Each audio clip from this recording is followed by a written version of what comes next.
નમસ્કાર, પ્રણામ મિત્રો, જય માતાજી. સ્વાગત છે એક નવા વિડીયોમાં. તો આજની વાત છેલ્લે સુધી સાંભળવા નમ્ર વિનંતી. અને હા, મારી ચેનલને સબસ્ક્રાઈબ જરૂરથી કરજો. તો ચાલો શરૂ કરીએ આજની વાત.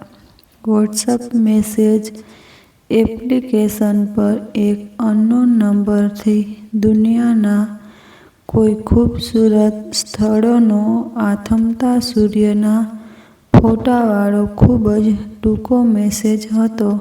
સને 1972-73ના શૈક્ષણિક વર્ષમાં હિંમતનગર આર્ટ્સ અને કોમર્સ કોલેજના અંગ્રેજી મુખ્ય વિષય સાથે TYBAમાં ભણતા મારા તમામ મિત્રોને નીચે જણાવેલ સમયે અને સ્થળે ભૂતકાળને જીવંત કરી થોડીક મધુર ક્ષણો મારી સાથે માણવા સહકુટુંબ હાજર રહેવા આગ્રહભરી વિનંતી કરું છું.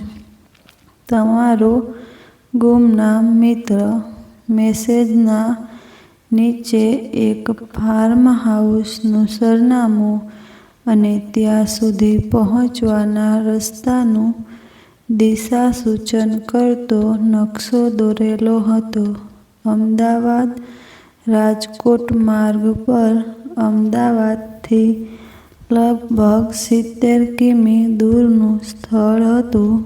આ મેસેજ અંગે થોડીક જિજ્ઞાસા જરૂર થઈ, પરંતુ મેં તેની કોઈ ગંભીર નોંધ ન લીધી અને રાબેતા મુજબના પ્રાતકાર્યોમાં પરોવાયો.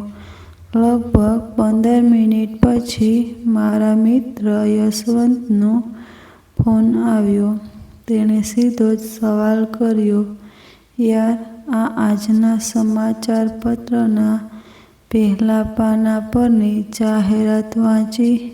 મેં તેને જવાબ આપવાના બદલે સામે પડેલ સમાચાર પત્રના પ્રથમ પાના પર નજર નાખી તો વોટ્સઅપ મેસેજ એપ પર મને મળેલ સંદેશાની જ નકલ સમાચાર પત્રના લગભગ અડધા પાનાની જાહેરાત તરીકે હતી.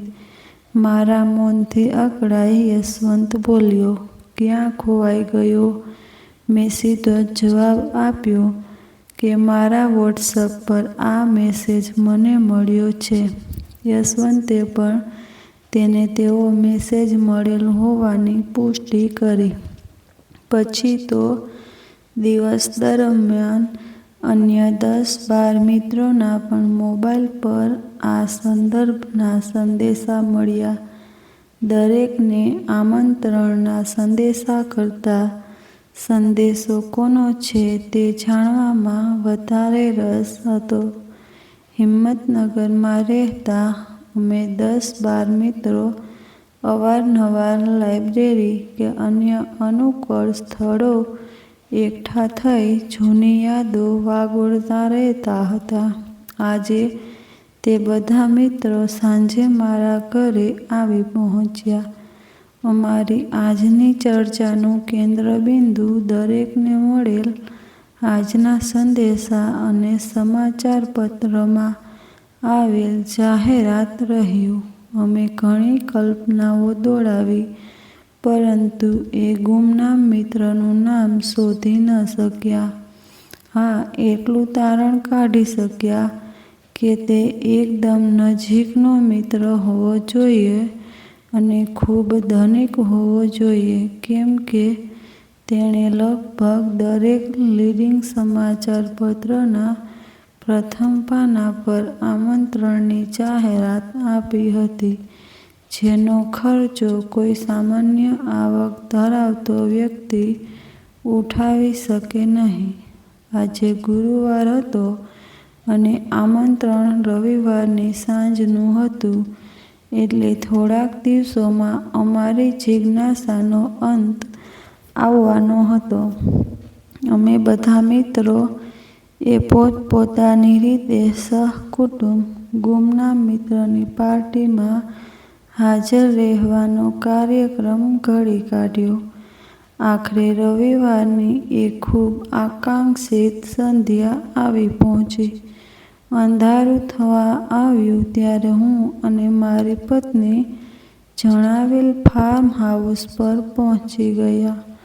આમંત્રણમાં સ્થળનો દિશા નિર્દેશ ખૂબ સ્પષ્ટ હોવાથી તે સ્થળ પર પહોંચવામાં કોઈ અગવડ નહીં પડી. છુપાતા પગલે ધીરે ધીરે રાત્રિનું આગમન થઈ રહ્યું હતું.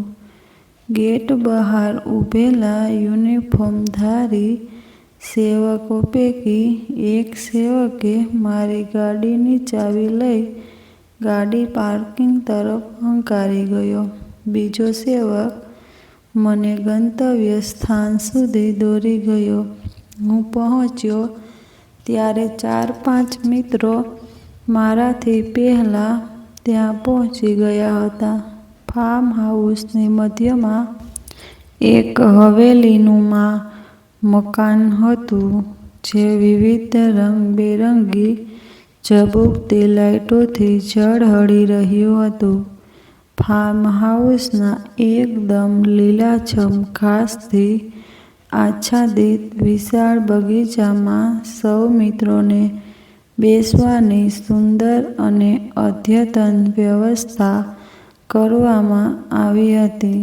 હાલ ત્યાં થોડુંક અંધારું હતું, પરંતુ બગીચાના ચાર ખૂણે સળગતી LED લાઇટોની અને મકાન પર ઝળહળતી અને ઝબૂકતી લાઇટોની હળવી રોશની ત્યાં સુધી પહોંચતી હોવાથી અંધારાનો અહેસાસ થતો ન હતો.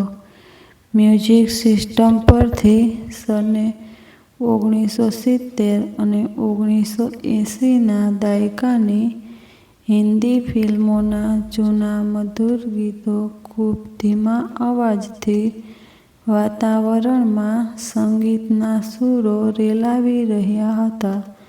કોઈ ઘોંઘાટ ન હતો. બગીચાના એન્ટ્રન્સમાં અંગ્રેજીમાં ખૂબ સુંદર અક્ષરે વેલકમ લખી નીચે સંદેશો હતો: તમારા ગુમનામ મિત્રનું આમંત્રણ સ્વીકારી હાજર રહેવા બદલ ખૂબ ખૂબ આભાર. બગીચામાં દેશી અને વિદેશી છોડવાઓ આકર્ષક અને કલાત્મક રીતે ઉગાડવામાં આવેલા હતા. બગીચાની કિનારીએ કતારબંધ ઊભેલા ઊંચા પામના વૃક્ષોથી બાગ બેહદ રળિયામણો લાગતો હતો. બાગના સુગંધિત છોડવાઓ હવામાં તેની કુદરતી ફોરમ રેલાવી રહ્યા હતા. તેમ છતાં આધુનિક ટેકનિકથી થોડી વારે હવામાં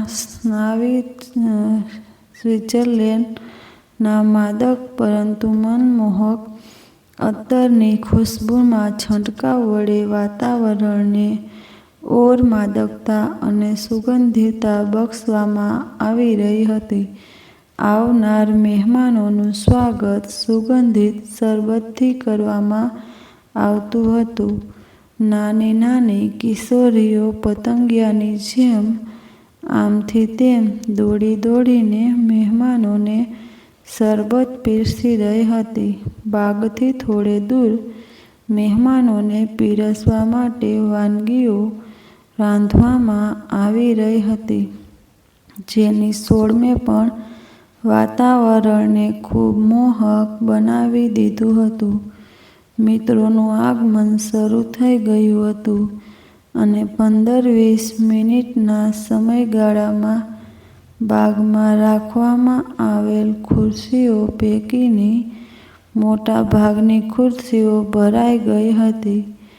આખો કાર્યક્રમ કોઈ પ્રોફેશનલ ઇવેન્ટ મેનેજમેન્ટ કરનારના હવાલે હોય તેમ લાગતું હતું. જૂના મિત્રો એકબીજાને ગળે મળી આનંદ વ્યક્ત કરતા હતા. ઘણા મિત્રોને કોલેજ છોડ્યા પછી પ્રથમવાર મળવાનું થયું હતું. કોલેજના જૂના દિવસો યાદ આવી ગયા.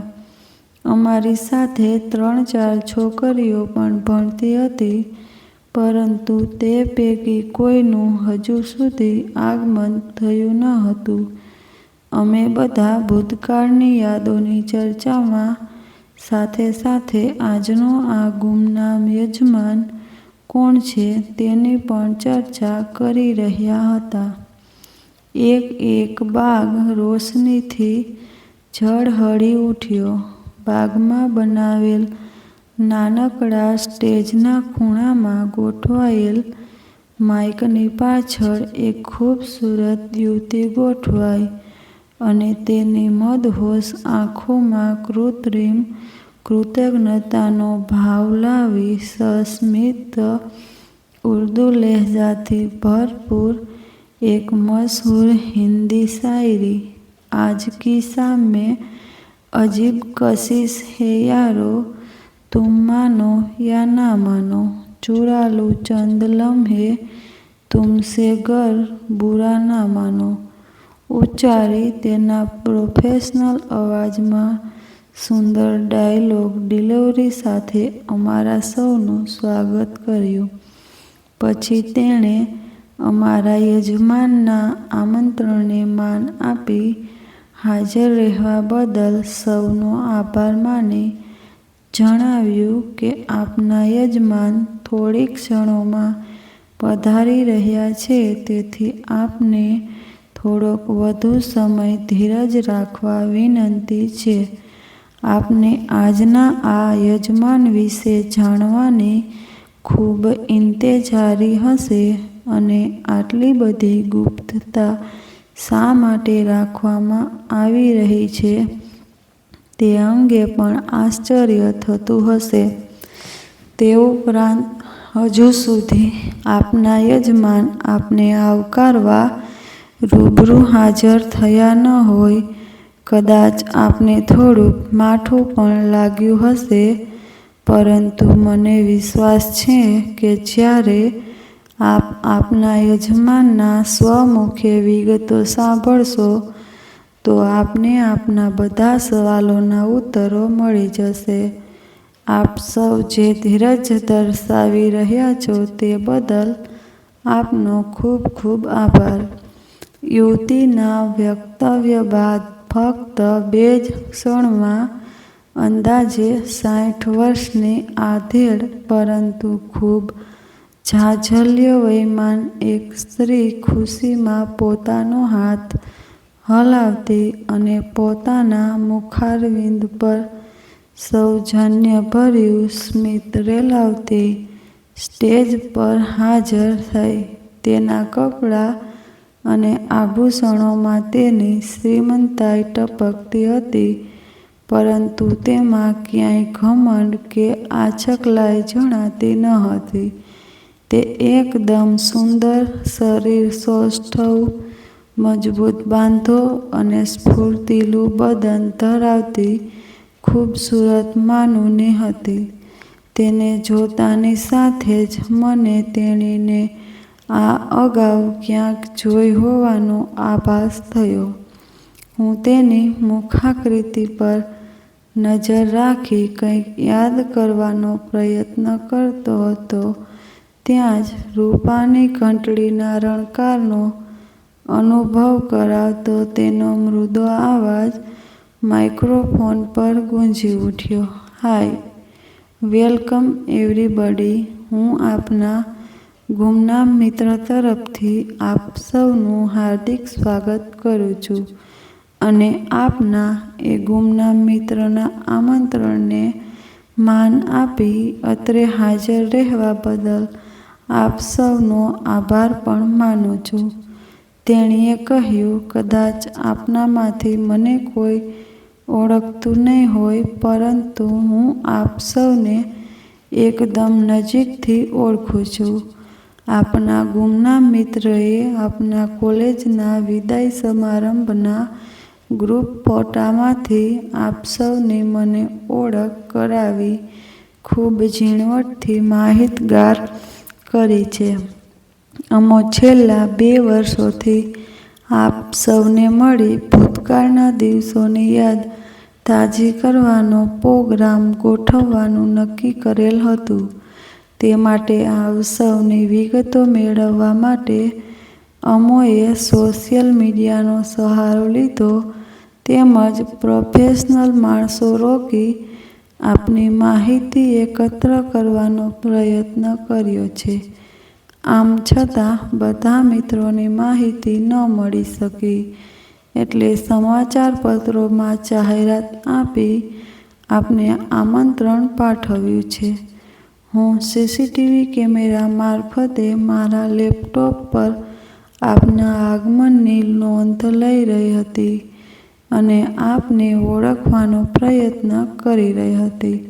ઘણાના ચહેરા બદલાઈ ગયા છે, કેટલાકના માથે ટાલ પડી ગઈ છે, એટલે તમને ઓળખવામાં હું જ્યાં ગૂંચવાઈ ત્યાં તમારા એ ગુમનામ મિત્રએ મને તમારી ઓળખાણ કરાવી છે. અમારા અંદાજ મુજબ બધા મિત્રો હાજર રહ્યા નથી, પરંતુ 80% મિત્રે અત્રે હાજર છો, તેથી અમોને ખૂબ આનંદ થયો છે.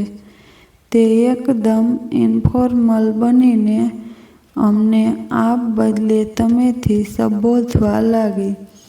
તેની આત્મીયતા મને ગમી. તેણીએ આગળ ચલાવ્યું, તમારા એ ગુમનામ મિત્ર અને આજના યજમાનને મળવા તમારા સૌની આતુરતા અને વિહવળતા હું અનુભવી શકું છું. પરંતુ તે પહેલાં તમારા કોલેજ કાળ પછી આજ દિન સુધીના અમારા અજ્ઞાતવાસની વિગતો તમને આપવાનું હું ઉચિત સમજું છું. મારું નામ કેતકી શાહ. હું તમારાથી 4 વર્ષ પાછળ અભ્યાસ કરતી હતી. હું વખારિયાવાડમાં રહેતી હતી. મેં પ્રાથમિક શિક્ષણ મારા ઘરની નજીક આવેલી કન્યા શાળામાં અને માધ્યમિક શિક્ષણ ખાડિયા 4 રસ્તા પર આવેલ મનોરમ હાઈસ્કૂલમાં મેળવ્યું હતું. સને 1973માં ઓલ્ડ એસએસસીની પરીક્ષા આપી હતી. કન્યા શાળાની બાજુમાં જૂના દરબારગઢમાં તમારો મિત્ર રહેતો હતો. આટલું બોલી કેતકીએ અમારા પ્રતિભાવો જાણવા સૌની તરફ નજર નાખી. મારી સમક્ષ ભૂતકાળ તરવરી ઉઠ્યો અને હું કેતકીને ઓળખવાનો પ્રયત્ન કરું તે પહેલાં મારી બાજુમાં બેઠેલા મારા મિત્ર અનિલે મારા કાનમાં કંઈક ફૂસફૂસી કરી, પણ હું સમજી ન શક્યો. કેતકી કદાચ સમજી ગઈ હતી એટલે તે મારા મિત્ર અનિલને ઉદ્દેશીને બોલી, હા અનિલભાઈ, તમે દેસાઈવાડામાં રહેતા હતા એટલે મને તરત જ ઓળખી ગયા હતા, પરંતુ કદાચ તમે શ્યોર ન હતા એટલે તમે અવઢવમાં હતા તેવું મેં અનુભવ્યું. મને કેતકીની પારખું નજર પર માન થયું. એક ક્ષણ રોકાઈ કેતકી બોલી, એનીવે, હવે તમે બધા તમારા એ ગુમનામ મિત્રને ઓળખી જ ગયા હશો. કેતકીના શબ્દોમાં જિજ્ઞાસા હતી. મારાથી ન રહેવાયું. મેં કહ્યું, કેતકી, તમે નયન પાઠકની વાત કરો છો? કેતકીએ હકારમાં માથું હલાવ્યું. અમારામાંથી હાજર રહેલ તમામની સમક્ષ નયન પાઠકનો ચહેરો ઝળકી ઉઠ્યો અને બધાની નજર તેને જોવા આમ તેમ ફરવા લાગી. કેતકી અમારી આતુરતાથી વાકેફ હતી. તેણે કહ્યું, પ્લીઝ, તમારી આતુરતાનો અંત તુરંત જ આવશે. તમને પણ મળવા નયન ખૂબ આતુર છે. તે અત્યારે તમને સૌને સીસીટીવી કેમેરા મારફતે તેના લેપટોપ પર નિહાળી રહ્યો છે અને થોડીક ક્ષણોમાં તમારી સમક્ષ ઉપસ્થિત થશે. કેતકી બોલી, હવે હું અમારી પ્રેમ કથાની અને અમારા અજ્ઞાતવાસની વાત જણાવું. હું ધોરણ 10માં ભણતી હતી ત્યારે મારી એક બેનપણીની સાથે અંગ્રેજી વ્યાકરણ શીખવા નયનના ઘરે ગઈ હતી. નયન અને તેની વિધવા બા એમ 2 જણા જૂના દરબારગઢની ચાલીમાં એક નાનકડી ઓરડીમાં રહેતા હતા. નયન તે વખતે SYBAમાં અભ્યાસ કરતો હતો. તે અચ્છો ફોટોગ્રાફર હતો. ફોટોગ્રાફી તેનો શોખ અને આજીવિકાનું સાધન હતું. તેનો શોખ પૂરો કરવા તે ટાવર રોડ પર આવેલ એક પ્રખ્યાત ફોટો સ્ટુડિયોમાં ફોટોગ્રાફીનું કામ કરતો હતો. તેનું અંગ્રેજી વ્યાકરણ પર પ્રભુત્વ ખૂબ સારું હતું. તેથી રમતિયાળ આંખો પાછળ આર્થિક સંકરામણનો વિષાદ હું અનુભવી શકતી હતી, પરંતુ તેની જિંદાદિલી અને વાકપટુતાથી હું અંજાઈ ગઈ અને તેની સાથે પ્રેમ કરી બેઠી. શરૂઆતમાં મારો પ્રેમ એકતરફી હતો. સન 1972ના ઉનાળાના વેકેશનમાં હું મારા કુટુંબ સાથે યુરોપના પ્રવાસે ગઈ હતી. મેં ત્યાં નયનને ખૂબ મિસ કર્યો. મને અહેસાસ થયો કે હું નયનને ખૂબ ચાહું છું અને તેના વિના નહીં જીવી શકું. મેં ફ્રાન્સના એફિલ ટાવર પાસેથી એક નાચતા અંગ્રેજ પ્રેમી જોડાનું રમકડું નયનને ભેટ આપવા માટે ખરીદ્યું. પ્રવાસેથી પરત ફરી હું નયનને તે રમકડું ભેટ આપવા ગઈ. મને જોઈ નયન એકદમ ખુશ થઈ ગયો. તેની આંખોમાં મારા પ્રત્યે છલકતો પ્રેમ મેં અનુભવ્યો. મને સમજાઈ ગયું કે નયન પણ મને ખૂબ પ્રેમ કરે છે. ધોરણ 11માં મારી અને નયનની મુલાકાતો વધી ગઈ. તે કોલેજના છેલ્લા વર્ષમાં હતો.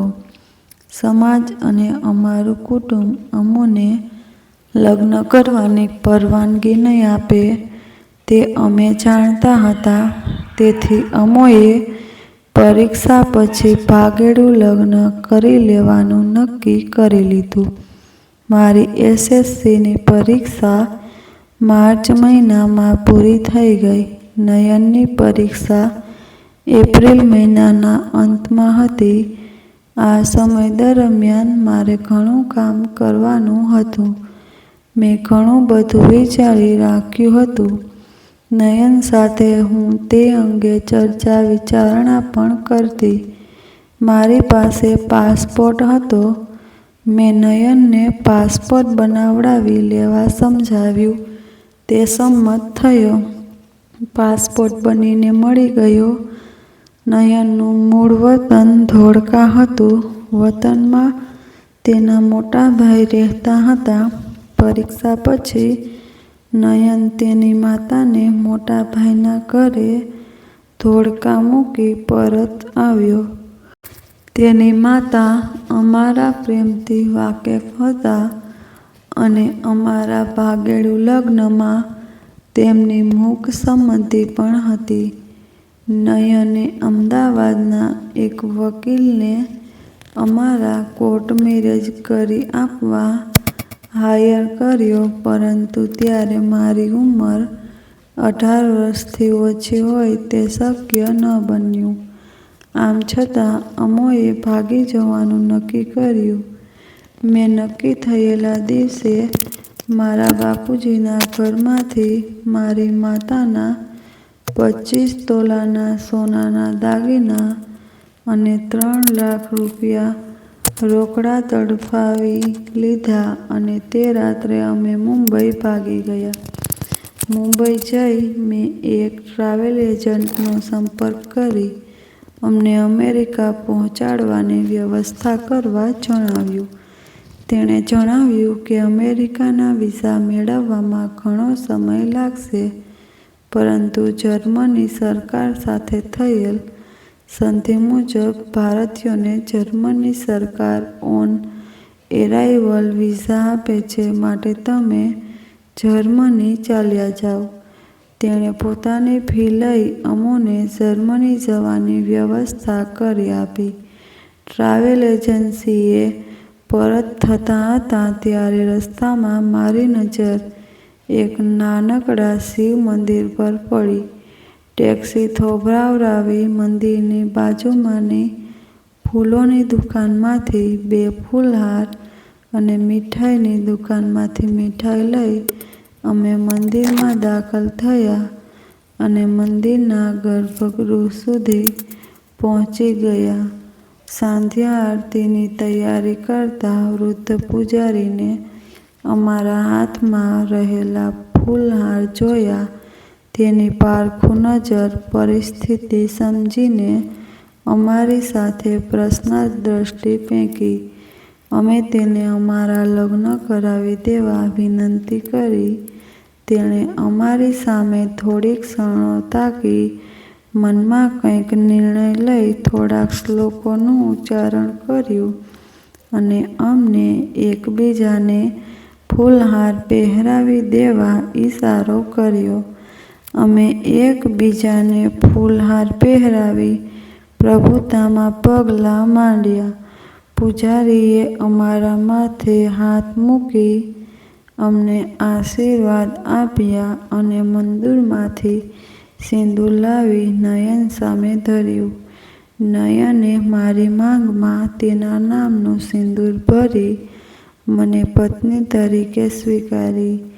હું શરમાઈ ગઈ. અમે પૂજારીને દક્ષિણા આપી ભગવાનના ચરણોમાં મીઠાઈ ધરાવી રવાના થયા.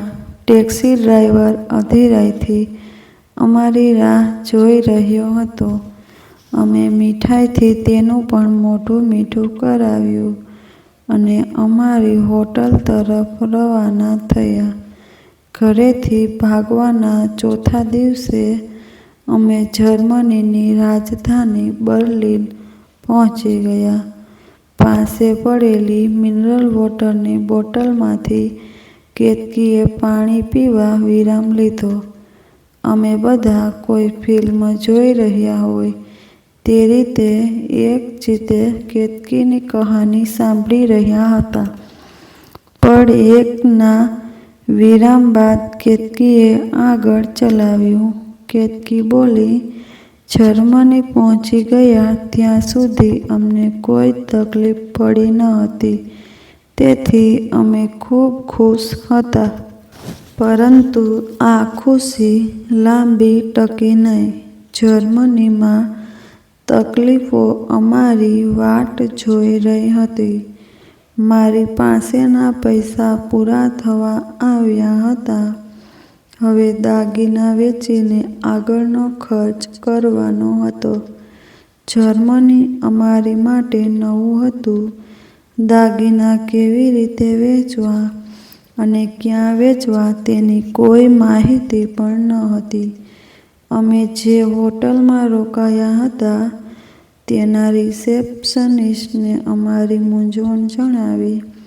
તેને જણાવ્યું, જર્મનીમાં જ્યાં સુધી તમે તમારો માલિકી હક પુરવાર નહીં કરો ત્યાં સુધી કોઈ વેપારી તમારા દાગીના ખરીદશે નહીં અને વધારામાં પોલીસને જાણ કરશે તો તમે મુશ્કેલીમાં મુકાશો.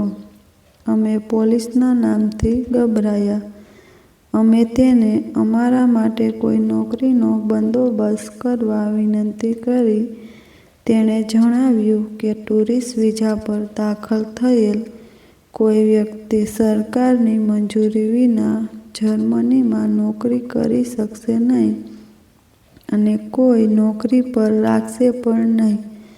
અમે નિરાશ થઈ રૂમમાં પાછા ફર્યા. મેં મારી પાસેની બચત ગણી. મારી પાસે તે વખતના ફક્ત 2485 જર્મન માર્ક અને 20,000 જેટલું ભારતીય ચલણ બચતમાં હતું. આ રકમથી અમે વધુમાં વધુ 7 દિવસ ગુજારો કરી શકીએ તેમ હતા.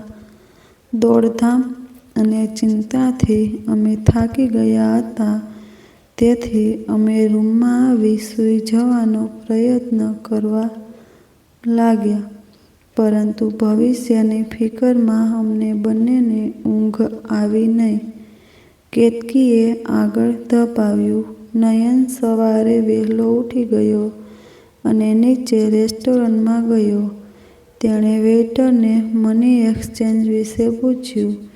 વેઇટરે બાજુના માર્કેટમાં તેમજ હોટેલમાં મની એક્સચેન્જ કરી શકાશે તેની સમજ આપી. નયન મારી પાસેથી ભારતીય ચલણના 20,000 લઈ તેને જર્મન માર્કમાં બદલાવી લાવ્યો. અમે તે દિવસે હોટલમાંથી ચેકઆઉટ થઈ ગયા. બર્લિન શહેરની ગણના દુનિયાના ઐતિહાસિક શહેરોમાં થાય છે. બીજા વિશ્વયુદ્ધ વખતે જર્મનીના શાસક હિટલરનું પતન થયું હતું. બર્લિનની ભવ્ય ઇમારતો, આકર્ષક સ્વચ્છ રસ્તાઓ અને નિયોન લાઇટના આકર્ષક થાંભલા મનમોહક હોવા છતાં અનેક વિચારો અને ચિંતાઓ ઘેરાયેલા અમારા મનને તે વખતે આકર્ષી શક્યા ન હતા. હોટલની બહાર નીકળી થોડુંક ચાલી ફૂટપાથ પર ઊભા રહ્યા. ત્યાં એક ભારતીય યુવાન સરદારજી અમને પ્રવાસી ભારતીય માની અમારી પાસે તેની ટેક્સી થોભાવી અને પોતાના મોઢા પર સજ્જનતાભર્યું સ્મિત રેલાવી અમારે ક્યાં જવું છે તેવું હિન્દીમાં પૂછ્યું. એક ભારતીયને જોઈ અમને તેણી પાસેથી મદદની આશા બંધાણી. નયને તેની સાથે હિન્દીમાં વાતચીત કરી. અમારી મુશ્કેલી જણાવી. યુવાન ટેક્સી ડ્રાઈવરનું નામ હરપ્રીતસિંહ હતું. થોડોક વિચાર કરી તેણે કહ્યું, ચાલો મારી સાથે, હું કંઈક બંદોબસ્ત કરી આપીશ. અમે ટેક્સીમાં બેઠા. તે અમને એક એપાર્ટમેન્ટમાં લઈ ગયો. એપાર્ટમેન્ટના બેઝમેન્ટમાં એક પાકિસ્તાની મુસ્લિમ દંપતી નાસ્તો કરી રહ્યું હતું. હરપ્રીતસિંહે તેમની સાથે વાતચીત કરી અને અમને પેઇંગ ગેસ્ટ તરીકે ત્યાં રોકાવાની વ્યવસ્થા કરી આપી. અમે હરપ્રીતસિંહને ટેક્સી ભાડું અને ટીપ આપી રવાના કર્યો. પાકિસ્તાની દંપતી સલમાબેન અને સુલેમાનભાઈ ખૂબ માયાળુ હતા. એક જ દિવસમાં તે અમારી સાથે હળીમળી ગયા. તેમને અમારી જરૂરિયાતની જાણકારી હોવાથી તેમને બીજા જ દિવસે અમને તેમના પોતાના ગ્રોસરી હાઉસમાં નોકરી આપી દીધી અને તાકીદ પણ કરી કે આ નોકરી બિનકાયદેસર છે એટલે સાચવીને નોકરી કરવી પડશે. જો કોઈ ઇન્ક્વાયરી થશે તો હું પહોંચી વળીશ. અમારા માટે આ પાકિસ્તાની દંપતી ખુદાના ફરિશ્તાની કમ ન હતું. પાછું થોડુંક પાણી પી કેતકીએ આગળ વાત ચાલુ કરી. સમય વીતતો ગયો. 2 મહિના પછી આ પાકિસ્તાની દંપતીએ અમને એક એજન્ટ સાથે મુલાકાત કરાવી, જેણે એક લીગલ એડવાઇઝર મારફતે અમને જર્મનીનું વર્ક પરમિટ અપાવી દીધું. તેના ખર્ચા માટે મારે મારી માતાના ઘરેણાં પૈકી 2-3 ઘરેણાં કમને વેચવા પડ્યા હતા. બાકીના દાગીના મેં મારી માતાની યાદગીરી રૂપે હજુએ જતનથી સાચવી રાખ્યા છે. અમારા માથેથી ખૂબ મોટો બોજો ઓછો થઈ ગયો. એક દિવસ સુલેમાનભાઈએ નયનને કહ્યું કે હવે અમારી પાસે વર્ક પરમિટ છે, માટે અમે બર્લિન સિવાય અન્ય શહેરોમાં નોકરી શોધી લઈએ, જેથી અમને થોડુંક સસ્તું પડે અને ભવિષ્ય માટે થોડીક બચત પણ કરી શકાય. અમે તેમની વાત વધાવી લીધી. નયને બીજા જ દિવસથી સમાચાર પત્રોમાં મ્યુનિચ, ફ્રેન્કફર્ટ, હેમ્બર્ગ વગેરે શહેરોની જાહેરાતો જોવાની શરૂ કરી અને ત્યાં નોકરી માટે અરજીઓ કરવાનું શરૂ કર્યું. લગભગ 2 મહિના પછી ફ્રેન્કફર્ટની એક લીડિંગ હોટેલ જીમાલ્ડીમાં ખૂબ સારા પગારે નયનને ટેલિફોન ઓપરેટર તરીકે નોકરી મળી ગઈ. અમે પાકિસ્તાની દંપતીનો આભાર માની ફ્રેન્કફર્ટ શિફ્ટ થઈ ગયા. થોડાક દિવસોમાં મને પણ એક ગુજરાતીની મોટેલમાં નોકરી મળી ગઈ. ફ્રેન્કફર્ટમાં ઘણા ગુજરાતીઓ વસે છે. તેમની હૂંફથી અમારું જીવન થાળે પડી ગયું હોય તેમ લાગ્યું. મને મારા મા-બાપની ખૂબ યાદ આવતી હતી, પરંતુ કોઈ સમાચાર નહોતા. મેં મારા પિતાજીને ઉદ્દેશીને એક રજિસ્ટર પત્ર રવાના કર્યો, જે 2 માસ પછી એડ્રેસી લેફ્ટના શેરા સાથે મને પરત મળ્યો. આમને આમ 1 વર્ષ વીતી ગયું. નયનની હોટેલમાં ઇટાલીના સિસિલી ટાપુના એક માલેતુજાર વેપારી મિસ્ટર અર્નાલ્ડો અવારનવાર આવતા હતા. તેઓ મોંઘી અને અદ્યતન ક્રૂઝના માલિક હતા. મિસ્ટર અર્નાલ્ડોને નયન સાથે ખૂબ સારું બનતું હતું. તેમને કોઈ બાળકો ન હતા, એટલે તેમના ધંધાને સંભાળી શકે તેવા એક વિશ્વાસુ માણસની જરૂર હતી. એક દિવસ નયન પર અર્નાલ્ડોનો ફોન આવ્યો અને જણાવ્યું કે તે ખૂબ બીમાર છે અને તેમને અમારી ખૂબ જરૂર છે, માટે અમોને સિસિલી આવવાની તૈયારી કરવાનો રીતસરનો સંદેશ કર્યો. નયન મિસ્ટર અર્નાલ્ડોને ના ન પાડી શક્યો. 3 દિવસમાં મિસ્ટર અર્નાલ્ડોનો એક માણસ ફ્રેન્કફર્ટ આવી અમારા બંનેના પાસપોર્ટ લઈ ગયો અને ફક્ત 7 જ દિવસમાં વિઝા સાથેના પાસપોર્ટ લઈ તે માણસ અમને લેવા ફ્રેન્કફર્ટ આવી પહોંચ્યો. અમે બીજા જ દિવસે ફ્રેન્કફર્ટને બાય કરી સિસિલીના સેલિના ટાપુ જવા રવાના થઈ ગયા.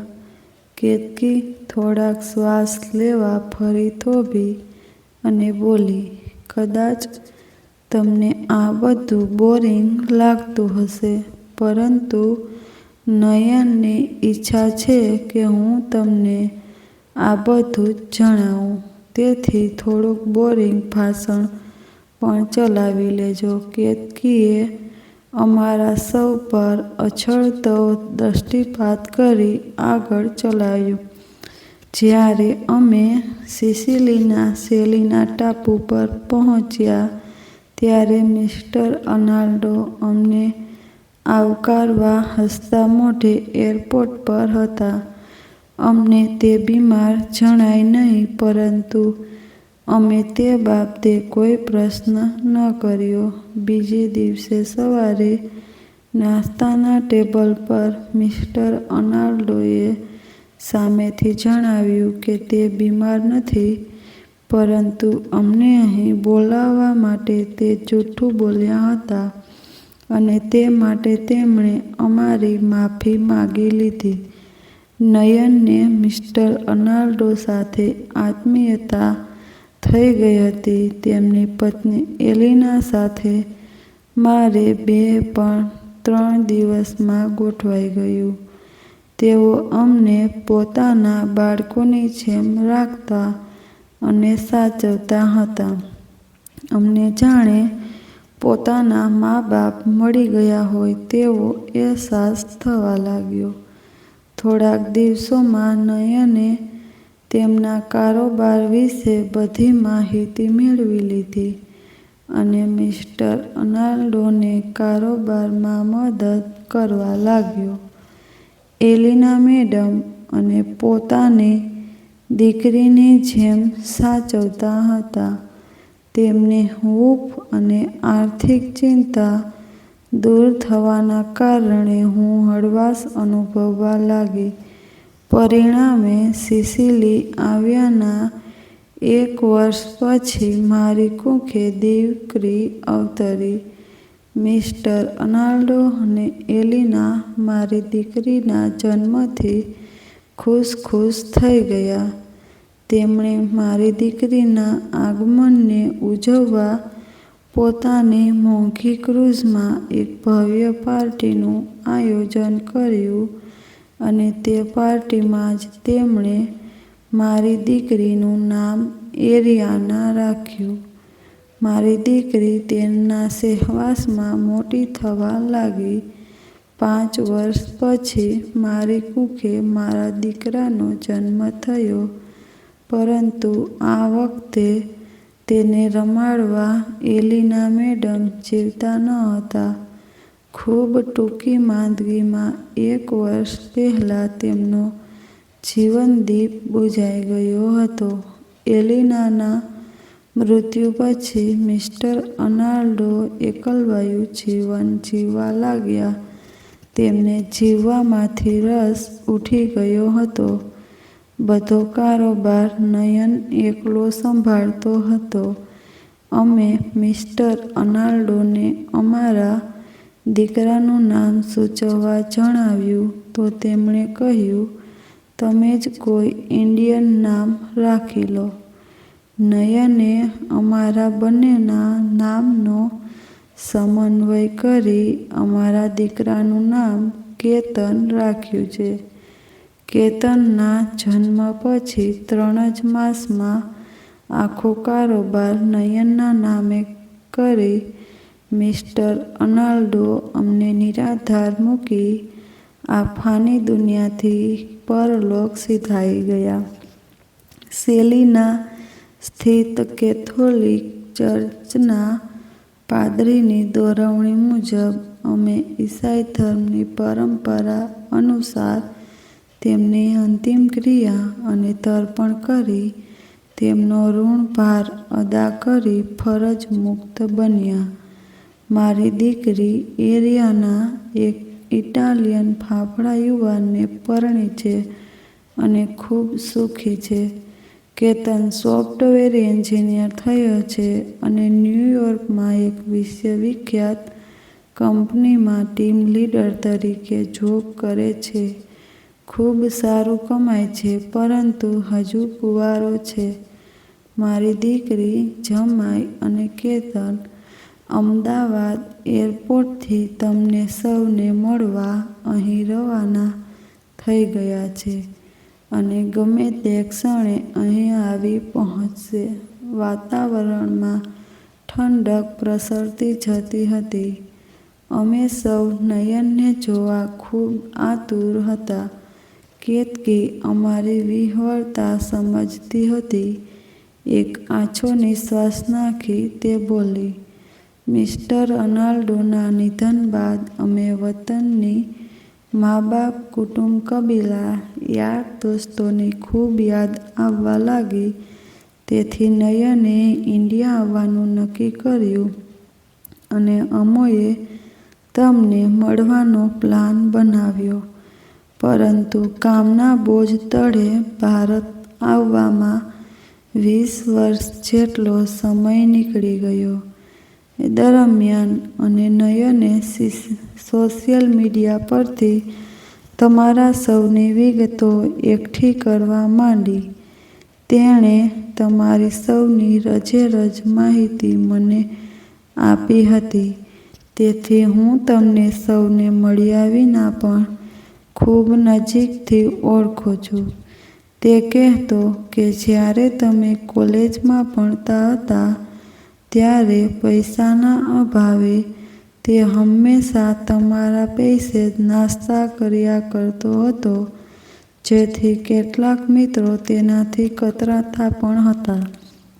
મારે બધા જ મિત્રોને ખૂબ સરસ વ્યંજનો અને કોન્ટિનેન્ટલ ડિશ જમાડી તેનો બદલો વાળવો છે. અગાઉ જણાવ્યું તેમ તે માટે પ્રોફેશનલ માણસો રોકી તમારી માહિતી એકત્ર કરી તમને બધાને આમંત્રણ આપ્યું છે. કેતકી થોડીક વિહ્વળ બની. પોતાની જાતને સંભાળી તે બોલી, અમોએ 6 માસ પહેલાં ઇન્ડિયા આવવાનો ફાઇનલ પ્રોગ્રામ બનાવી લીધો હતો, પરંતુ કમનસીબે નયનને બ્રેન સ્ટ્રોકનો એટેક આવી ગયો અને તે કોમામાં ચાલ્યો ગયો. 2 માસ કોમામાં રહી તે ભાનમાં આવ્યો, પરંતુ તેની હલનચલન અને બોલવાની શક્તિ ગુમાવી બેઠો છે. હાલ તે વ્હીલચેરના સહારે જીવે છે. કદાચ ભગવાને આ રીતે મળવાનું નિર્માણ કરાલ હશે. કેતકીનો અવાજ ભારે થઈ ગયો. અમે સૌ પણ સ્તબ્ધ થઈ ગયા. કેતકી આગળ બોલી, બ્રેન સ્ટ્રોકના એટેક પછી પણ નયનને તમારી સાથે મુલાકાત કરવાની ખૂબ તીવ્ર ઈચ્છા હતી. હું તેના નયનોને વાંચી શકું છું. તેણે મને 15 દિવસ પહેલાં અહીં આવવાનો અને તમને સૌને મળવાનો કાર્યક્રમ ઘડી કાઢવાનું જણાવ્યું. મેં તેની ઈચ્છા પૂર્ણ કરવા ખૂબ ટૂંકા ગાળામાં આ કાર્યક્રમ ગોઠવી દીધો છે. જો તેમાં કોઈ પણ ઉણપ જણાય તો માફ કરવા વિનંતી છે. અગાઉ કહ્યું તેમ નયન હાલ તેની વ્હીલચેર પર બેઠા બેઠા મને સાંભળી રહ્યો છે અને તમને સૌને જોઈ આનંદ લઈ રહ્યો છે. કેતકી ખૂબ થાકી ગઈ હતી. તે ખુરશી પર બેસવા જતી હતી ત્યારે જ કોઈ ગાડીની હેડલાઇટો અમારા સૌ પર પડી. કેતકી એકદમ ઊભી થઈ ગઈ અને સ્ફૂર્તિથી બોલી, લો, કેતન, એરિયાના અને એન્ડ્રુઝ આવી ગયા. અમે સૌ ઊભા થઈ ગયા. ગાડીમાંથી 3 યુવાનો ઉતર્યા અને સીધા અમારી પાસે આવી અમને સૌને પગે લાગ્યા. અમે તેમનો વિવેક જોઈ દંગ રહી ગયા. એરિયાના અને એન્ડ્રુઝ હવેલીમાં જઈ નયનની વ્હીલચેર દોરી નયનને અમારી વચ્ચે લઈ આવ્યા. અમે સૌ લગભગ દોડીને નયન પાસે પહોંચી ગયા.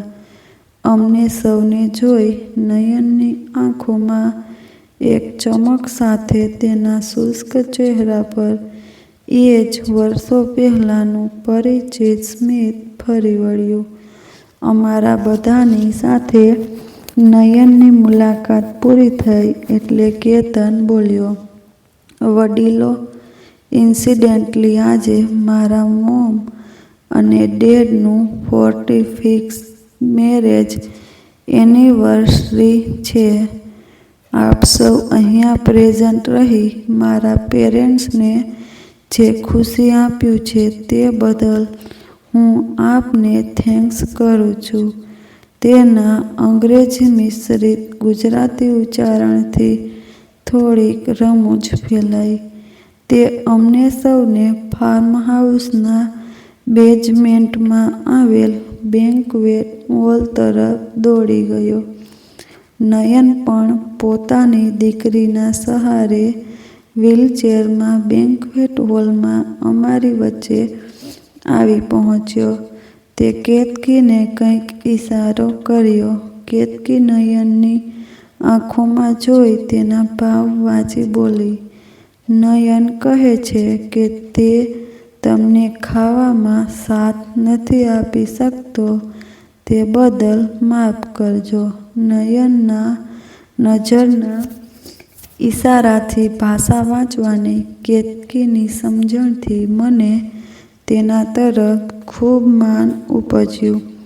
અમે સૌ નયનની અમારા તરફથી અહોભાવના જોઈ ભાવ વિભોર થઈ ગયા અને તે ગુમનામ મિત્રની 45મી મેરેજ એનિવર્સરીની ઉજવણીમાં સામેલ થવાનું સદભાગ્ય સાંપડવા બદલ અમારી જાતને ભાગ્યશાળી માની અને નયન દ્વારા મહેમાન ગતિમાં અમને પીરસાયેલ કોન્ટિનેન્ટલ ડીશની રસપૂર્વક ઇજ્જત માણી રહ્યા. પાર્ટી ખૂબ લાંબી ચાલી. બધાએ ભૂતકાળ યાદ કરીને ઘણા ભૂલાયેલા પ્રસંગો વાગોળ્યા. નયન અમારા વાર્તાલાપને રસપૂર્વક સાંભળી આનંદ લેતો રહ્યો. સાથે સાથે કેતકીના માતા પિતા અને ભાઈઓ વિશે પણ અમે માહિતી મેળવી. કેતકીના વડવાઓ મૂળ મધ્યપ્રદેશના હતા. કેતકીના ગયા પછી સમાજમાં વગોવણી થવાથી તેના પિતાજીએ કુટુંબ કબીલા સાથે હિંમતનગરની કાયમી વિદાય લઈ હૈદરાબાદમાં વસવાટ કરી લીધો હતો. હાલ કેતકીના માતા પિતા હયાત નથી, પરંતુ તેના 2 નાના ભાઈઓ પોતાના કુટુંબ કબીલા સાથે હૈદરાબાદમાં ખૂબ સુખી અને સમૃદ્ધ છે. કેતકીના તેમની સાથેના સંબંધો પણ સુમધુર છે. નયનની માતાનો સ્વર્ગવાસ થઈ ગયો છે. તેના મોટા ભાઈ પણ હયાત નથી. તેના 2 ભત્રીજા હાલ અમદાવાદમાં સ્થાયી થયા છે અને સુખી છે. 5 એકર જમીન સાથેનું આ હવેલીનુંમાં લક્ઝુરિયસ ફાર્મ હાઉસ નયને એક NRI પાસેથી ખૂબ મોટી રકમ આપી ખરીદી લીધું છે. કેતકીએ અમને સૌને આખું ફાર્મ હાઉસ બતાવ્યું. બેઝમેન્ટમાં વિશાળ બેન્ક્વેટ હોલ છે, જેમાં અમોએ આજ ભોજન લીધું હતું.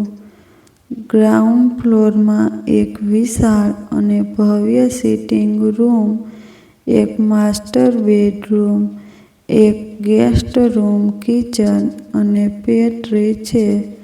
પ્રથમ માળ 4 બેડ રૂમ અને બીજા માળે 3 બેડરૂમ આવેલા છે. બંગલાની પાછળ 4 ફોર-વ્હીલરના પાર્કિંગ માટે એક મોટું ગેરેજ, 10 જેટલા સર્વન્ટ ક્વાર્ટર વગેરે આવેલા છે. મકાનની ભવ્યતા અને આધુનિક સગવડો જોઈ અમે આશ્ચર્યચકિત થયા. કેતકીએ જણાવ્યું કે સિસિલી ખાતેનો ધંધો તેમની દીકરીના હવાલે કરી તેમણે થોડાક સમયમાં તેમના દીકરા પાસે અમેરિકામાં સ્થાયી થવા વિચારેલ છે. અમારા ગુમનામ અંગત મિત્રની ખૂબ સંગત માણી કેતકી અને નયનનો આભાર માની અમે સૌ વહેલી પરોઢે રવાના થયા. બંને જણા અમને પાર્કિંગ સુધી વળાવવા આવ્યા અને અમને અશ્રુભીની આંખે વિદાય આપી. તેમના ભરપૂર આતિથ્યથી અમે સૌજન્યતાથી છાપ સાથે નયનના નયનોના અમારા માટે છલકાતા અહોભાવથી પાવન થઈ આજની પાર્ટીને અમારા હૃદયમાં કાયમી સુખદ સંભારણા તરીકે વસાવી અમે સૌએ પોતપોતાના ઘર તરફ પ્રયાણ કર્યું.